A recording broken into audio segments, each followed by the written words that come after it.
So if you guys have been watching me for a while, you know that I brought up endless examples of how every single time, I can't even think of one exception, when gangs get, several members booked at the same time and a lot of guys come in and get pressed about something that happened, especially when it comes to a murder, everybody starts stabbing everybody else in the back, betraying other members, and everybody starts turning on everybody. And in this particular case that I'm going to talk about, also the girls that some of you guys were dating started flipping on the gang too. But a lot of times these guys are lying, right? They're snitching on stuff that the guy didn't even do. Or, sometimes they say that he did something, but it was like a little bit different than that.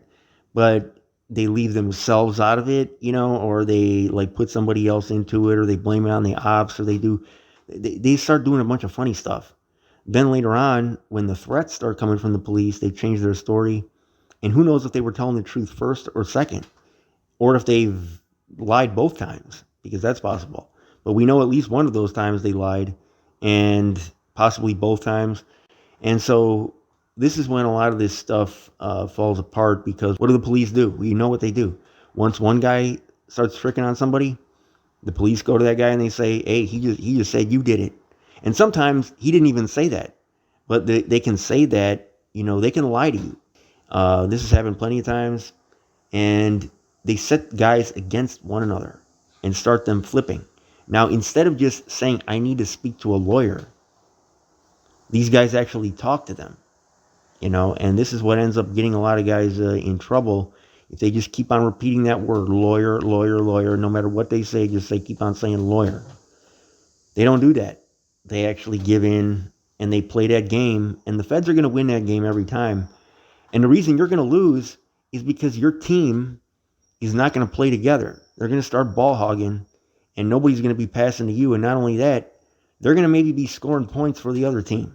Okay, so we got an example of that here with a member, allegedly, of the Spanish Cobra street gang on the north side of Chicago. Now, one of the videos that I had done earlier last year was a guy who named Midnight, rest in peace to Midnight. Actually, I don't think he was a Spanish Cobra. He might have been like a Wilo Cobra or one of the other types of Cobras. Now, I've done several videos on some of the Hispanic gangs on the north side, letting you guys know that they have members of other races in these gangs, usually whites, but they do have some black members. Actually, probably just as many black as white members, because, the north side is pretty diverse. This is another black member of that gang who was involved in an incident that I'm going to recount in this video that is almost like a case study of the criminal justice system and how a lot of times things can get very corrupt and unjust when you're dealing with gang members that a lot of times lie.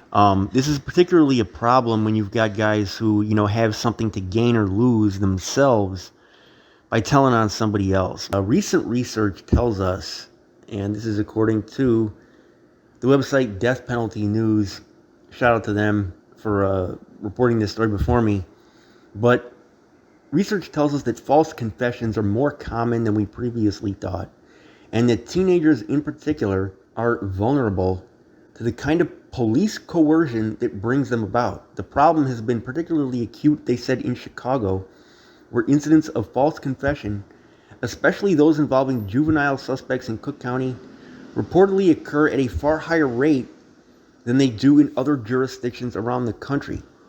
In September, an appeals court in Illinois issued a ruling in a Chicago murder case that raises questions about the reliability of a young man's confession. And confession is in quotes. So police interrogators repeatedly threatened him with the death penalty, even though he was ineligible for capital punishment because of his age at the time of the crime. If you just tell him straight up, though, that you need to see a lawyer, that's the best thing that you can do. No matter what you've done, that's the best thing you can do, because any little thing that you say can be used not only against you, but it can be used against somebody else who you might unwillingly and unwittingly incriminate. And then that can come back around to haunt you too. But anyways, in September, that appeals court in Illinois issued a ruling in that case where they were basically using this kind of psychological coercion, making him think that he was facing the death penalty when he wasn't. There was no torture or physical abuse during the session. So, should jurors have heard what the young man had told police? The court eventually overturned the gang-related conviction against a guy named Jovan. Not because police detectives may have coerced a statement out of him during a questioning session that continued off and on for 36 hours, a 36-hour interrogation that wasn't even necessary had he just asked for a lawyer, said, I need to see a lawyer. The feds, when they questioned me, guys, they said as soon as you say the word lawyer, they can't talk to you anymore after that. So instead, the appeals judges concluded that his fair trial rights may have been violated because his trial judge denied the defendant's request for the payment of an expert witness to evaluate cell phone records that were at the heart of the case against him. Now, it's the questioning of Jovan and the way that both the trial judge and the appellate courts evaluated it. Now, Jovan didn't snitch, okay? That makes this case particularly noteworthy. The appeals court said the length of the interrogation of Jovan was, quote, somewhat coercive, and that the detective's ploy about capital punishment was intimidating and deceptive. But they nevertheless endorsed the interrogation and the incriminating statements that arose from it, which were key in convincing jurors that the young man was guilty of murder. If you think you're going to face the death penalty, if you think you're going to get killed by the state if you don't confess, what are you guys going to do? You know, that's a psychological coercion. So that's easy to say, they said, if you're not an 18-year-old son who's locked up in a room with the police for a day and a half with a double murder rap on the line. So Jovan was 17 when Chicago police and prosecutors accused him of first-degree murder. He was a member of the Spanish Cobra's gang, they said, and after a bottle was thrown through his apartment window, he had retaliated by starting a fire in a building in which members of a rival gang evidently lived. The smoke from that fire didn't kill any gang members, but it overwhelmed the lungs of a woman named Rosanna and her daughter, and they died at the scene before the sun had set the next day. And again, whatever caused that fire, okay, in actuality, because this confession, appeared to be false, whatever caused that fire, again, neutrons dying, that's a common theme in Chicago, man, very common theme, women and kids. But before the sun had set the next day, the police came to Roosevelt High School, and that's a high school that you guys have probably seen in a lot of my old videos. It's on the north side of Chicago. I've passed by it a million times. They were looking for Jovan and two other teenagers that they believed to be in the Cobras. The boys were in the school's auditorium watching a show that when they were taken into the patrol cars and taken for questioning. It was over quickly. Jovan told the cops that he was visiting two brothers on the night in question and that he didn't set the fire. So the police let Jovan go, but not for long. Clearly, they said the police continued to have suspicions about his whereabouts on the night of the fire. And in February, they picked Jovan up again and asked him to verify his alibi, and then they arrested him on March 10th for an unrelated crime. This time, they kept him. And this time, they came armed with other evidence that they said that they discovered about the crime and his role in it. So there were no eyewitnesses to the fire, none. No incriminating fingerprints were found at the scene, but a prosecution arson expert concluded that gasoline may have been used to start the fire, and that there was evidence all over the crime scene, evidence of the gasoline, okay, not of Jovan, but cell phone records, those same records that subsequently got the defendant a new trial, suggested that Jovan was near the apartment at the time that it was burning and then left shortly afterward.